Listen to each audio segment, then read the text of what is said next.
look, I had right after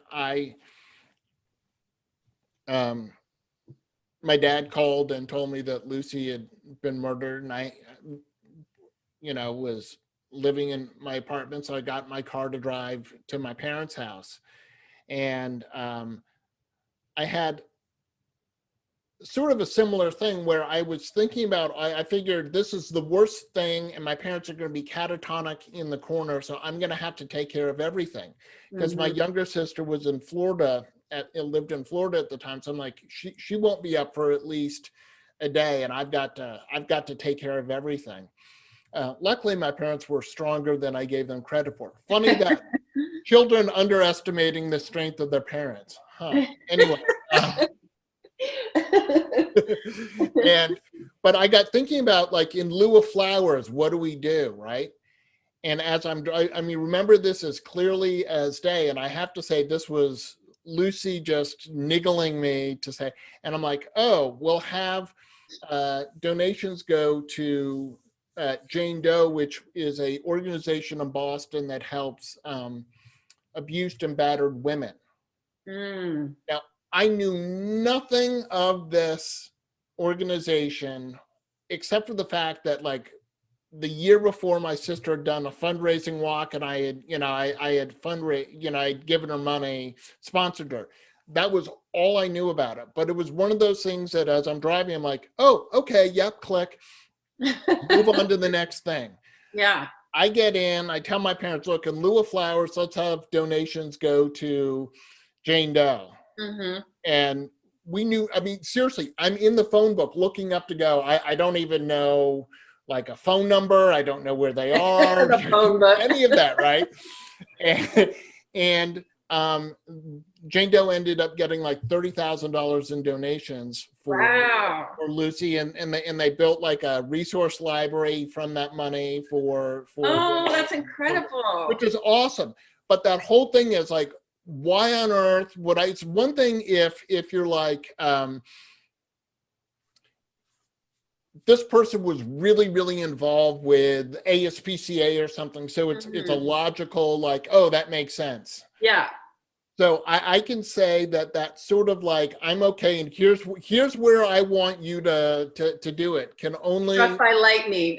Yeah, seriously, I can only say that was something from the other side, Yeah. Yeah, I believe in that stuff for sure. And even if it's not so, well, let me believe it if it helps. Exactly. And I'm sure that your dream gave you some, whether it's real or not, it's real for you, and I'm not in any way questioning that, Uzette, but like, it helped you to be as okay as you can be, because you're like, like process it a little bit more. Yeah, just sort of that circle of, okay, he's okay. I can know that he's okay. So that's cool. That's cool. In the last 34 years, are there things that you've done kind of for and or because of Tom, like whether it's supporting anything or not necessarily, because I support all kinds of organizations. I know you for do. For one reason or another, I support so many organizations. But honestly, no, I don't think anything really that I could relate that it was for Tom. I mean, he was a 19-year-old kid. It wasn't like he was making moves in the world. He was barely, I had graduated high school. We started going to college classes together. Right. So there really wasn't anything particular like that. Okay. And look, and that's fine. Just sometimes people all of a sudden are like, oh, I do this, or I do that. Do you ever have those moments where you, I know I do, where I wonder, what would Lucy be doing? And do you kind of wonder, what would Tom be doing? Yeah. I always worried about him. Like I said, he wasn't the best decision maker. I always assumed that I would be taking care of him. I don't know what he was going to be doing, but I knew that I was going to be taking care of him, Yeah. which I really didn't have a problem with, oddly enough. He liked to do some drawing. I know that he, like any boy at that age, wants to be a rock star. So he did a little drums. Yeah. But other than that, I mean, I think he was also interested in broadcasting, like I was. Sure. So perhaps something like that. But I really don't know. He was just so carefree and just didn't give a crap about much. So hopefully that would have changed. And he would have done well during classes and gone on to do something really great. Well, I'm sure he did. And if nothing else, he'd still be your big brother. Right. What do you think Lucy would be doing? Well, I mean, she would be a lawyer, right? Yeah, she was, you know, it's sort of, life is when you look back, sometimes you go, wow, that was really fortuitous and stuff. So at the time that Lucy was killed, my dad was a judge in Massachusetts. And oh, wow. So in early November of 1996, I was on a trip with my parents to Hong Kong, and we were coming back. And when we got back to the U.S., we were in L.A. And my dad was looking in the paper, and American Airlines was having this Thanksgiving special where you could fly from Boston to Chicago round trip for $88. You just had to fly back by Friday, the last flight on Friday. So you could fly Thursday, and then you had to come back Friday. And my parents, just on a whim, said, let's go have Thanksgiving lunch with Lucy. So they got on a plane, they went and had lunch with Lucy, and my dad asked her, he said, look, now, you know, you're almost done your first semester of your second year, you know, what type of law do you think you want to practice? And she said, I'm really interested in either being a assistant DA or perhaps a public defender. I kind of like, I'm kind of liking that. He said, but the problem with that is neither one of those jobs kind of pays a lot, and it's kind of hard when you get out of college, out of law school, because you have the law school debt, right? And you have a job that really isn't paying a whole lot of money. It's admirable, but dear, it's not going to pay the bills. Right, and my dad had seen that in his years on the bench of very dedicated, really very brilliant assistant DAs and public defenders who after a couple of years had to go into the private sector because they just couldn't continue to only get paid, you know, like $40,000 a year. Right. They had bills to pay, right? So, and that was 10 days before Lucy was killed. So I think she would have started off there. Where she would have gone from there is anyone's, you know, honestly is my guess. I would think maybe she'd become she was very dramatic. So perhaps she'd be sort of the, you know, big, everyone knows this person as a public defender, but is taking big high profile cases and stuff like that. Yeah. And what we did is we started a foundation in her name, and we started a scholarship that we give to a graduating attorney from John Marshall Law School who's going into public service to help support their decision to do this. Wow, that's so great. Yeah. So to date, we've given 25 scholarships away. And I have to say, it's been really, really rewarding to do good things in Lucy's memory. So much nicer to celebrate her life and what it is that she wanted to do. And the difference it's made in these people's lives. That money is used to help pay down their law school debt. Yeah. And They're we have, living through Lucy. huh? They're living through Lucy. They are, absolutely. And we have, when every year, I mean, we did do it this year because of COVID, but we have, we go to Chicago and have a dinner with all the former um, Aw. Sprague scholars, and it's always a lot of fun to find out, the what people are doing and how, that has helped them in their career and what they want to do. And yeah, it's a great way to keep Lucy alive and stuff. So Wow, that's so fantastic. I love that.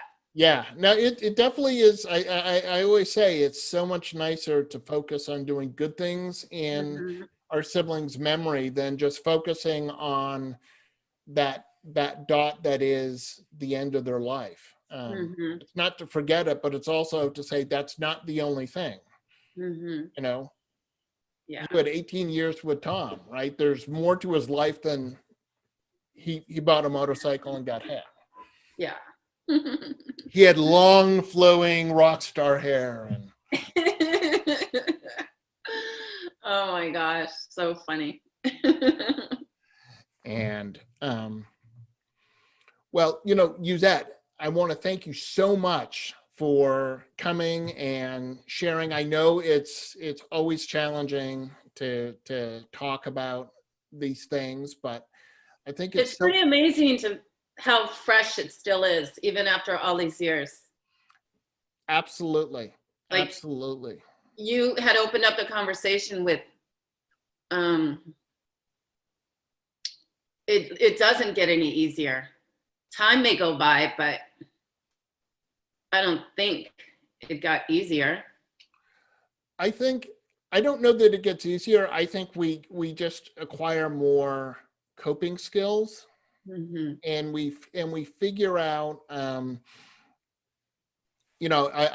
talk about in my book how, like, when we first experience loss, it's kind of like uh, a gigantic life raft. We all have, I think, cubbies in our life, things that we can think about and go, oh, there's that nice memory, the day I got my license, and you can pull it out and play with it and then put it back in, right? But then Yeah.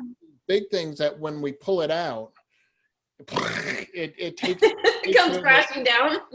It takes everything, it just takes over everything. Yeah. But then I think as time goes on, we find a way that we can pull out those memories and get them back into the cubby a little easier. It's not like it just takes over, but there are the days where absolutely it will be the life raft all over again, and it just derails you. And I often say it's not necessarily the big things, like for you, December 7th, never an easy day, but you kind of know that it's coming. You've got experience. You kind of know Yeah. the things you do or don't want to do. And so you're sort of braced for it, but it's Hmm. more of those unexpected reminders that Yeah. come along. Maybe again, you're walking down the street and you see someone whose their gait is the same as Tom, and it just triggers you, or a smell or a song or Hmm. something. And I like to say to people, use that unexpected memory as a opportunity to be happy that you got to remember them today, because you didn't know that you were going to get that opportunity. It's kind of the, let's try and make some lemonade out of this thing. It's not always easy, and it's not Yeah. always a good glass of lemonade, but it is like, hey, I had this opportunity. And I know there are songs that come on the radio or movies. And Lucy really loved the theater. She majored in theater, and one of her favorite plays was Chicago. And when the movie came out, I went and Hmm. saw the movie by myself. And in the first minute and a half, there's Catherine Zeta-Jones singing All That Jazz, and I'm bawling my eyes in the dark. And I Everybody's thought, like, holy God, how am I going to make it through this movie?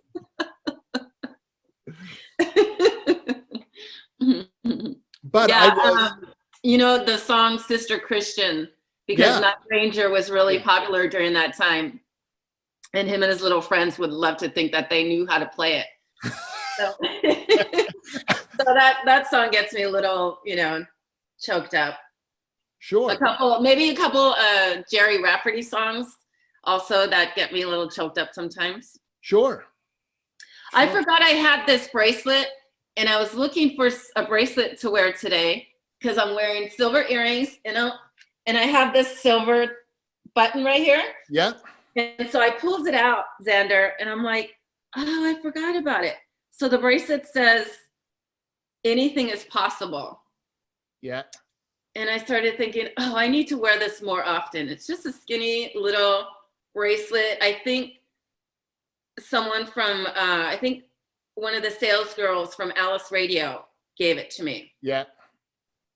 And I thought, oh, I need to wear that more often. Yeah. Absolutely. Get me in a better place. Some days are good for me and some days are not. Absolutely. And look, we all have those days, and it's all about, I think, the choice we make. Use that every day. We get to choose whether we want to talk about. If I choose whether I want to talk about Lucy or not, and you get to choose whether you want to talk about Tom or not. And as you said at the beginning. We've known each other for quite a few years. If at least initially, just I was a voice on the phone, but because I would call in all the time. But it is so important that we utilize that choice to say, I am choosing today to talk about this. I know you would at one point mention that you'd lost your brother. I sent you an email or something. And I know that initially you were kind of like, no, I'm not talking about that. And I was like, okay, I get that. Totally get that. Because it is really, it's hard. But I also think since so often we don't know where all these other sibling survivors are, so we don't have people who understand, and there's that conversation that you get to have where someone else understands. Right. And it doesn't just have to be about loss. It could be about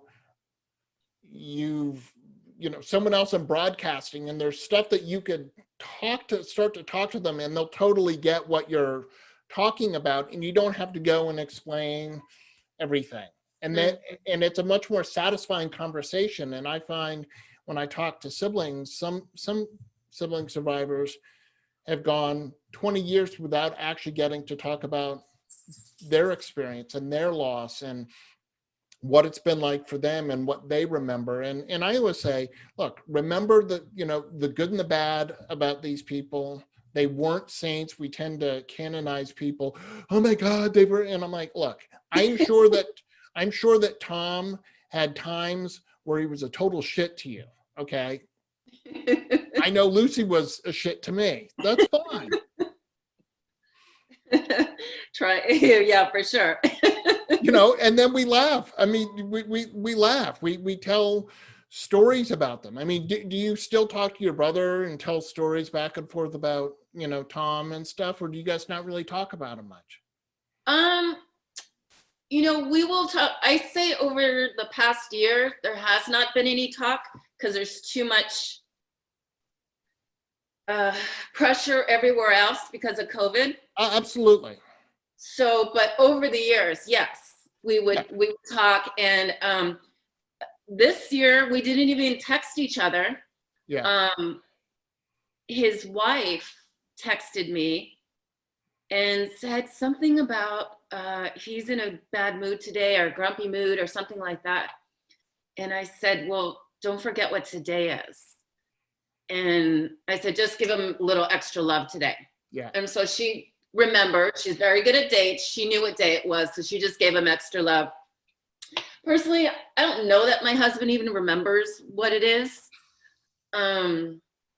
He's not very good at dates at all. But He knows when NASCAR starts. but so I don't believe I said anything to him about it. You might be the first person that I've talked to, the only person other than that text with my sister-in-law that I've talked about it this time around.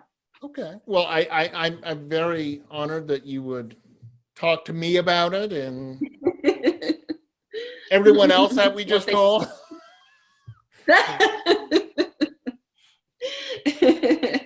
Yeah, so it always puts a damper on Christmas, but then the New Year's starting and we're all here, and I just hope that things are going to be better for everyone. It's been a really rough year. I mean, I think I've had a rough year, but then I look at other people, they've had tougher times. So I always look at other people and just go, man, someone else got it worse than me. So Absolutely. I'm grateful. I'm grateful for what I have. Absolutely. It's certainly been a challenging year on so many fronts, Mm-hmm. I love my house, but I'm getting tired of, of being inside.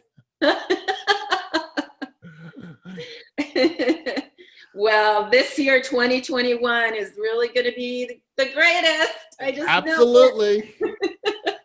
Absolutely. Well, Uzette, I want to thank you so much for coming on, and I know it may not have been easy, but I appreciate you sharing about Tom, and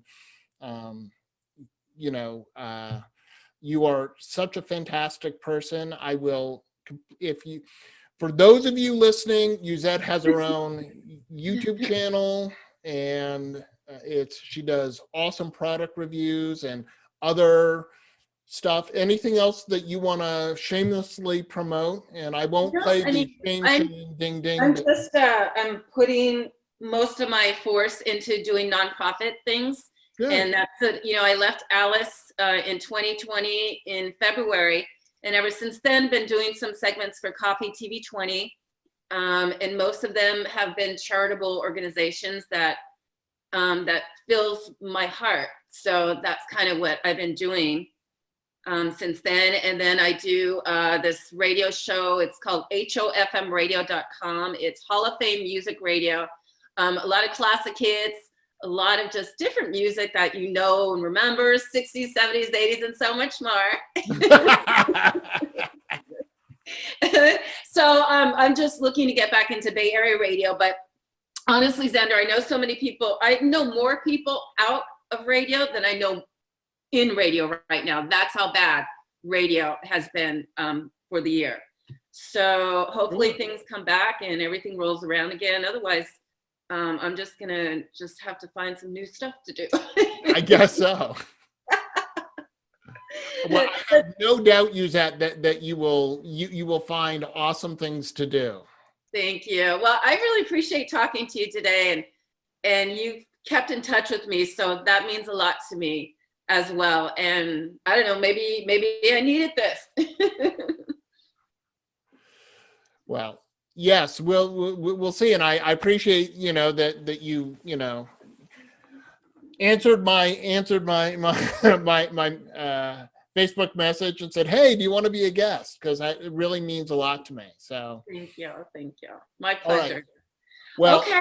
Well, we will talk soon, and I wish you so much success on your own. Thank you. And both you and I are going to have a wrap around again. Another part of 2021. We are. Something will come up. I appreciate it. For sure. All right. Thanks so much, Uzette. Okay. Thank you, Xander. Bye.